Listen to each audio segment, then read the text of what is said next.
Sekarang nilai-nilai yang disebut liberal. 1, 2, 3, 4, 5, 6. Pemikiran liberal jenis apapun, termasuk liberalisme agama, termasuk kalau dalam Islam namanya liberal Islam, Islam liberal, termasuk antara lain yang di Indonesia jadi lembaga yang namanya Jaringan Islam Liberal. Itu values-nya 6 ini, nilai-nilai yang dianggap utama.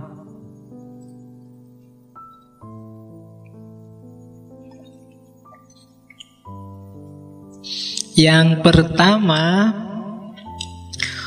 hold the basic equality of all human being. Oke, jauh. Biar sekali-sekali kamu dengar yang bahasa Inggris, biar nggak bahasa Indonesia terus. Jadi hold the basic equality of all human being itu kesetaraan. Semua liberalis itu mengedepankan pandangan bahwa setiap manusia sama, setara. Setara nggak harus diartikan sama ya. Jadi setara itu sak level. Jadi itu yang disebut equality. Laki-laki dan perempuan, dosen dan mahasiswa, presiden dan rakyat, kiai dan santri, takmir dan jamaah, itu semuanya equal. Beda fungsi, beda peran saja.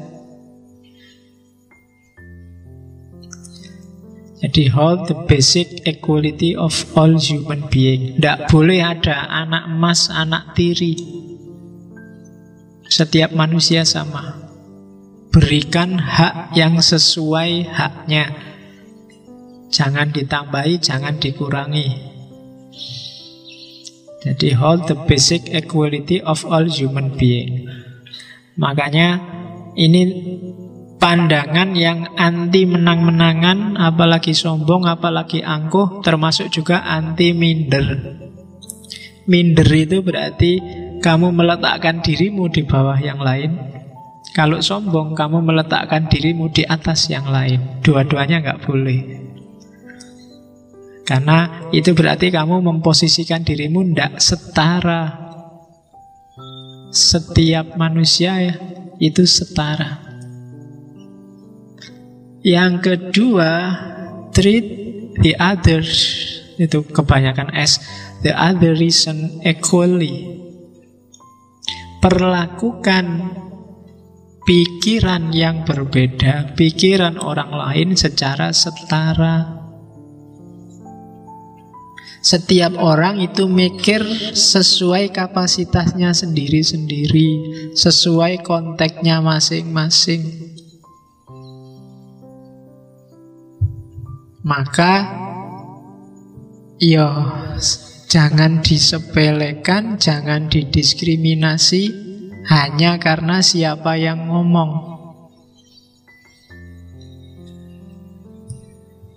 Jangan mentang-mentang kamu mahasiswa, terus kamu pulang kampung, ketemu orang kampung yang tidak mahasiswa, terus pendapatnya kamu anggap tidak level. Jangan mentang-mentang kamu rajin ngaji filsafat, terus ada orang baru belajar filsafat, terus ngomong filsafat, kamu anggap tidak level. Apa baru kayak gitu? Ilmuku sudah ngaji puluhan kali di masjid itu, nggak ada apa-apanya itu. Wah, ya. Jadi setiap orang punya kapasitas sendiri.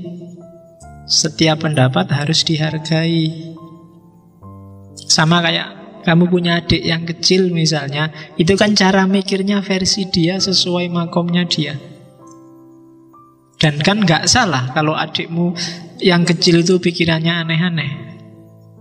Kamu, wah nggak masuk akal itu dek, apalagi nggak filosofis itu dek, nggak nyambung. Ora tekan, adikmu nggak akan nyampe ke sana. Dia ngomong sesuai levelnya dia. Ya kamu yang harus ngikuti levelnya dia. Karena kalau dia ngikuti levelmu nggak nyampe. Jadi treat the other reason equally. Terus yang ketiga, kalau urusan politik, government by the consent of the people or the government.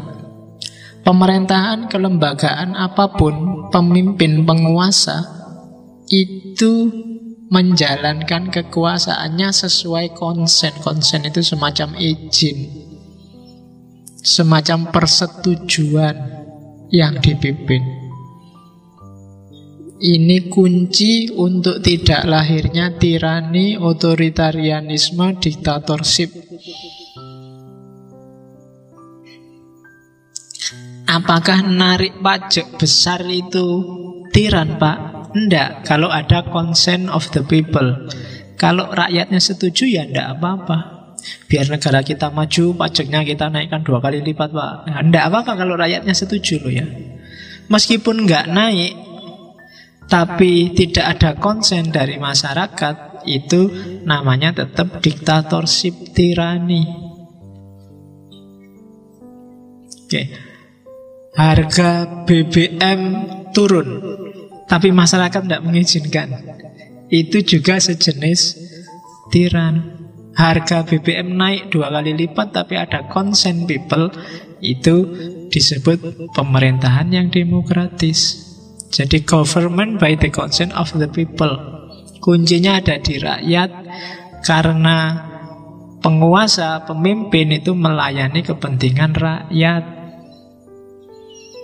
Yang ketiga, the emphasis of individual. Tekanannya pada individu, seperti dijelaskan di atas. Yang ke 1, 2, 3, 4, 5, the state is instrument. Negara itu hanya alat. Lembaga sosial itu hanya alat. RT, RW, dukuh, lurah, camat, bupati, gubernur itu hanya alat. Tujuannya apa? Kesejahteraan, ketentraman rakyat. Ketentraman rakyat itu apa? Ketentraman, kepuasan individu-individu yang ada di dalam situ. Jadi ujung akhirnya pasti individu. Jangan dibalik. Jadi negara untuk rakyat, bukan rakyat untuk negara. Cara mikirnya jangan dibalik kalau katanya orang liberal. Jadi harus perhatikan kepentingan individu. Kalau individu-individu ini beres semua, makmur semua, otomatis Indonesia makmur. Dan gak harus fanatik sama negara, gak harus fanatik sama RT, sama RW, sama lurah, sama bupati. Wong itu cuma alat kok. Kalau alatnya efektif, jalan terus. Kalau tidak efektif, ya diganti. Mungkin ganti softwarenya, mungkin ganti hardwarenya. Ya kayak Indonesia sekarang, mungkin sistemnya sudah bagus, hardwarenya sudah bagus, cuma softwarenya sering ngaco. Jangan-jangan kita selalu beli bajakan. Kenapa saya bilang bajakan? Karena mungkin Indonesia itu memang sistemnya sistem yang belum sempurna. Kita kan selalu menyebut Indonesia tanah air beta. Beta itu kan biasanya belum produk yang full, masih percobaan. Setelah beta baru yang itu. Windows itu kalau masih beta itu kan berarti masih percobaan. Jadi Indonesia tanah air beta itu berarti dia baru tanah air percobaan. Jadi masih tidak karu-karuan. Jadi the state is instrument, alat. Oke, sebenarnya kalau kamu berani bisa bilang agama juga alat. Dia punya tujuan. Kuliah juga alat. Belajar juga alat. Ngaji juga alat. Jangan sampai ngaji ini jadi tujuan. Dia harus kamu jadikan alat. Entah untuk apa, sesuai versimu sendiri-sendiri. Pak, saya ngaji itu alat untuk, daripada nganggur kalau malam kemis, Pak. Alat untuk membunuh kengangguran. Alat, enggak apa-apa ya, sesuai versimu sendiri-sendiri. Itu alat, jangan dijadikan tujuan. Jangan ngaji untuk ngaji. Eman-eman kamu tidak akan bisa ngambil hikmah, nggak akan bisa ngambil manfaat. Terserah kamu patok untuk apa ngaji ini, tapi jangan ngaji untuk ngaji, karena lama-lama ngajinya kamu dewakan. Sama dengan agama untuk agama. Ketika agama untuk agama, ya akhirnya lahirnya literalisme, lahirnya kekerasan, radikalisme. Ada tujuan lebih tinggi ketika Allah ngasih manusia sesuatu yang namanya agama. Jangan sampai demi alat, demi wasilah kita kehilangan tujuan, kehilangan ghoyah. Oke, HP itu juga alat, ya kan? Tujuannya komunikasi. Jangan sampai kehilangan komunikasi gara-gara kamu punya HP.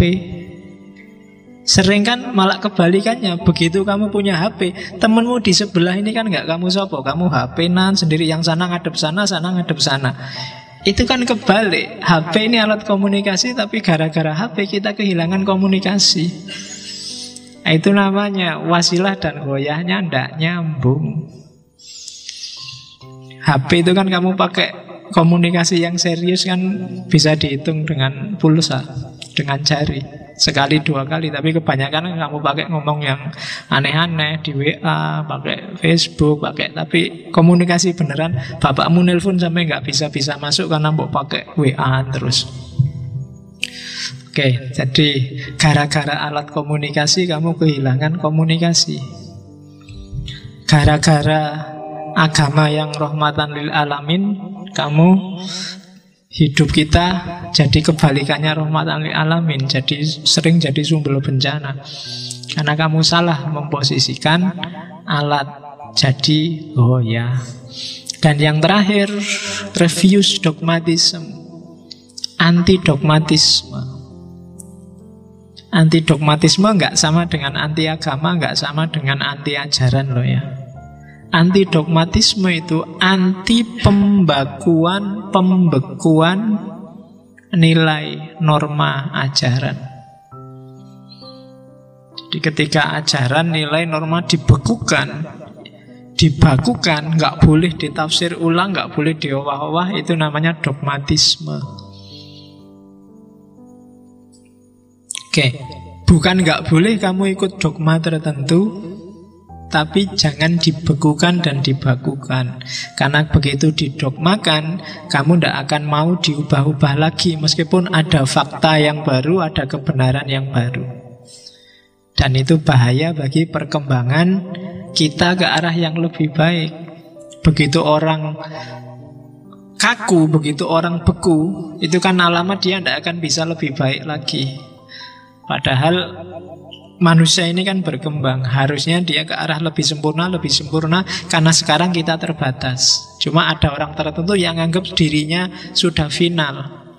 Islam itu final, cuma pemahaman kita tentang Islam tidak. Kita tidak akan nyampe memahami finalitas Islam karena kita terbatas. Jadi akmaltu lakum dinakum itu iyalah, agama Islam sudah sempurna. Cuma pemahaman kita terhadap Islam itu pasti tidak sempurna, karena kita terbatas. Ini yang sering orang salah paham. Nah, jangan sampai yang terbatas, yang tidak sempurna ini kita bekukan, terus kita anggap levelnya sama dengan Islam yang sempurna tadi. Itu yang sering terus jadi sumber konflik. Masing-masing merasa miliknya lah yang sempurna itu tadi. Kalau saya ngomong al-yauma akmaltu lakum dinakum, terus setiap kepala merasa, yo Islam yang sempurna kayak aku ini loh. Dan setiap orang merasa begitu, terus yang lahir dari ini konflik. Nah, gaya liberal, dogmatisme semacam itu ditolak. Jangan dogmatis lah. Kalau dogmatis nanti beku. Kita harus tetap terbuka. Jangan-jangan yang kita pahami sekarang tidak pas. Kalau ada tafsir yang lebih pas, ayo diikuti. Jangan dogmatis. Jadi 1, 2, 3, 4, 5, 6. Ikutilah 6 gaya itu, maka kamu termasuk orang yang liberal. Dalam tanda petik ya.